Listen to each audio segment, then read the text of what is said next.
Hi there, this is Dr. Renee of Pleasant Leadership Consulting, where we inspire your leadership freedom. So welcome back to a brand new series that starts right here, right now.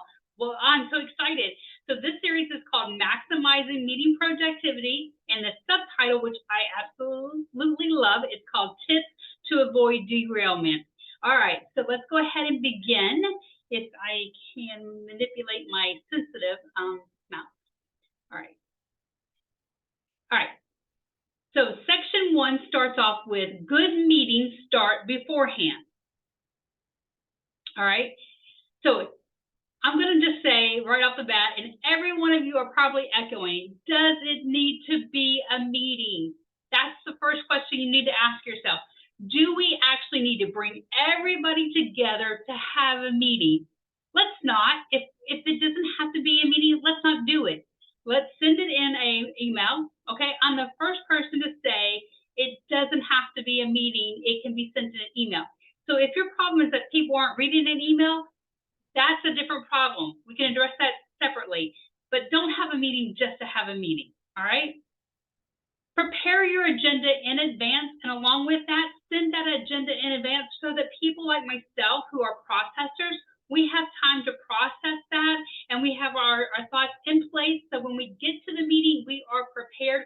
That's going to make sure that your meeting is in the time bounds, and when we move efficiently in the time that we're given, so that people like me, when you're ready to move on to point 4, I have finished processing point 2, and I'm now ready to share my thoughts on point 2, but you're already on point 4, and so you think I have nothing to say about it, but I really do. It just took me a couple points to get to it.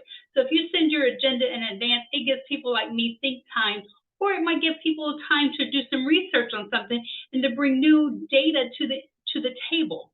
So prepared agenda, send it out in advance. Trust me, it's more work up front, but I promise you your meetings will go smoother, and the roundtable discussions will be so much richer. All right, invite necessary people. Just because you have a title doesn't mean you have an automatic invite to every meeting. Yeah, let me say that one again. Just because you have a title does not guarantee you a seat at every meeting. If that is your company or your organization's mentality, drop it. That is old school. Only invite the necessary people to that meeting. All right? And if you have to bring in more chairs to your table, perhaps you have too many necessary people at that meeting. Think about that. And I might have just stepped on a few toes, and I'm not apologizing for that. Think about that. So either your space is too small, or you have the wrong people at your table. Start and end on time. Value people's time, okay? So if your meeting starts at 9, start at 9. Do not start at 9:02. 9 o'clock doesn't mean that's not when the social time starts. That doesn't mean when that's the time that you start getting your coffee, you start getting the pastries passed around. No, the meeting is called to order at 9 o'clock. I had this one meeting that we always started at 1. It really started at 1:20. Because at 1 o'clock, that's when the pleasantries started, that's when the snacks went passed around. It drove me that crazy. I knew I had 20 minutes to get there because nobody was actually going to start on the agenda for 20 minutes, because for the first 20 minutes, people were going to ask, well, what did you go do for lunch? How is your day going? For 20 minutes. That is an entire meeting. Drove me batty. Start and end on time. People's time is valuable. Be prepared. Have all of your data, all of your supplemental materials, all of your notes in order according to the agenda. Let people know if they're speaking in advance so that they can have their notes prepared. All right, go in order. You should not have to skip something on the agenda and come back to it. All right, everything should be in alignment and everything should flow accordingly. And at the very first meeting that you have the key players in place, set norms. And those norms should be followed. And if need be, you need to go over those. That's the first thing you do. So if the norm is all cell phones are off, Okay, oops, sorry, I didn't mean to put my flashlight on. My apologies. If that means cell phones are off, cell phones are off. If you have to go so far as to put them in a basket and put them in the center of the table, then do so. So whatever the distractions are to keep the meeting to start and end on time, then you do that. If it's sidebar conversations, if I know I cannot sit next to my work bestie, then I purposely will not sit next to my work bestie. If you have to go so far as to put assigned seats, do it. If I can't set my own self up for success and sit away from my bestie, then you may be needed to assign seats. It might help the record keeper for attendance. That way, if they're in assigned seats, they don't have to go around the room, and they just know that in the third seat is Joe. If that seat's empty, Joe's not here today. That's an efficiency thing.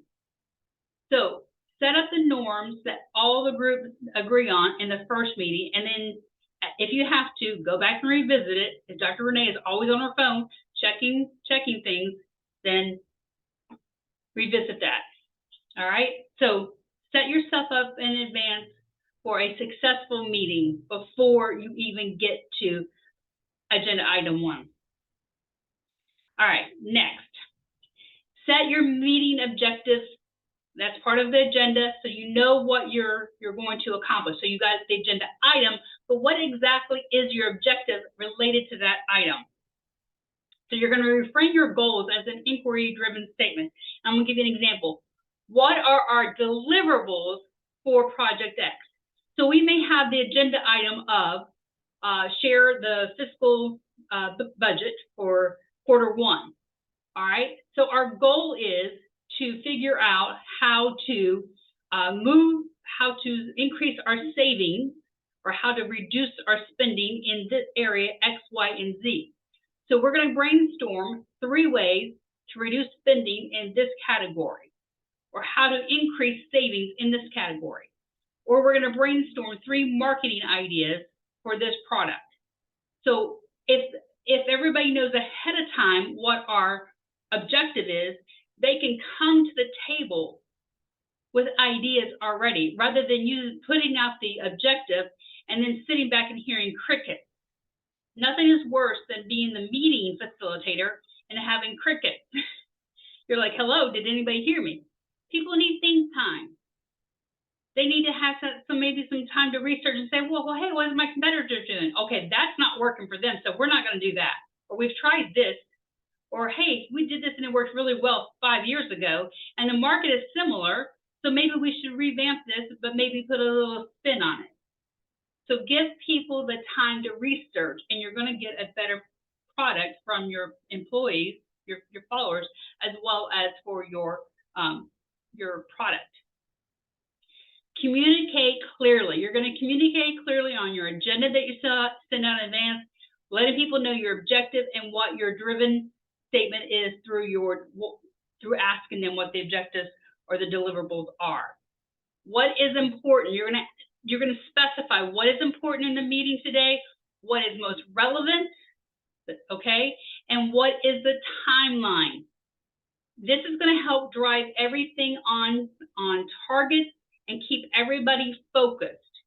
If you yourself don't know what's relevant, what's important, and what the timeline is, that's where everybody's going to get off topic, and then you're going to be chasing squirrels, and you're going to be going down rabbit holes.